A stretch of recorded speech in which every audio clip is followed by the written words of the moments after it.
નમસ્કાર મિત્રો આપની સાથે હું છું પિનલગીરી ગોસ્વામી।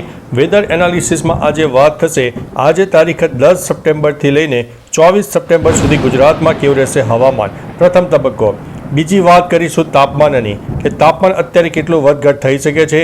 ત્રીજી વાત કરીશું મિત્રો પવનની કે ગુજરાતમાં પવનનું પ્રમાણ કેટલું રહી શકે છે અને ખાસ વાત કરીશું વરસાદની કે અત્યારે જ્યારે વરસાદે વિરામ લીધો છે ત્યારે કયા વિસ્તારમાં હજુ વરસાદની શક્યતા છે અને આવનારા દિવસોમાં બંગાળની ખાડી કેટલી એક્ટિવ થશે જેથી નવરાત્રિમાં પણ વરસાદની શક્યતા રહેલી છે।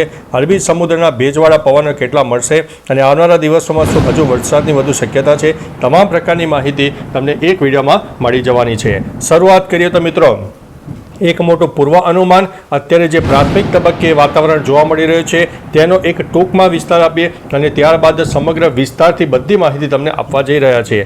અત્યારે મિત્રો ગુજરાતમાં તાપમાન કહી શકાય કે ઘણું બધું નીચે ઉતર્યું છે કારણ કે વરસાદને કારણે ઘણી બધી ઠંડક પ્રસરી ગઈ છે। બીજી તરફ મિત્રો ચોમાસાની જે અત્યારે આ વિદાયનો મહિનો કહી શકાય છે અને ધીમે ધીમે શિયાળાની શરૂઆત પર જાણે કે થઈ ગઈ હોય તેવો શક્યતા દેખાઈ રહી છે કારણ કે મિત્રો ફક્ત જ્યારે વરસાદ પડતો હોય અને તેની ઠંડક અને શિયાળાની ઠંડક બંનેમાં ઘણો તફાવત છે અને તમે અહેસાસ પણ કરી શકતા હોય છે। એટલે મિત્રો અત્યારે જે તાપમાન છે એ અંદાજિત 24થી લઈને 31 ડિગ્રીની વચ્ચે જોવા મળે તેવી શક્યતા છે અને ઓક્ટોબર મહિનાની શરૂઆતથી જ મિત્રો સારામાં સારા ઠંડીની પણ શરૂઆત થઈ જવા પામનારી છે। એટલે કે આ જે સપ્ટેમ્બર મહિનો છે એક થોડો ઘણો વધુ વરસાદ આપી શકે છે પરંતુ ત્યારબાદ આ મહિના પછી એક સારામાં સારા શિયાળાની શરૂઆત થશે જે એક આનંદના સમાચાર છે।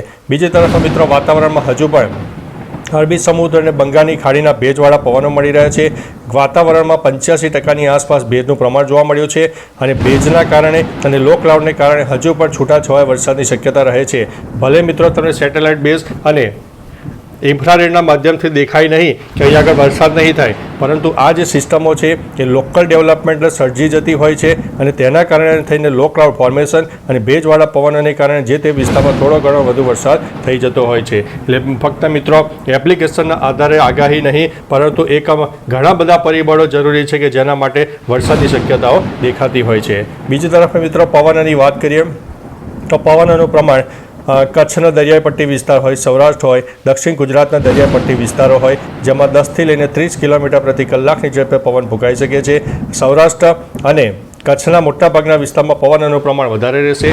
આગામી 2-3 દિવસ માછીમારોને દરિયો ન ખેડવા માટે અમારા ચેનલ વતી વિનંતી છે।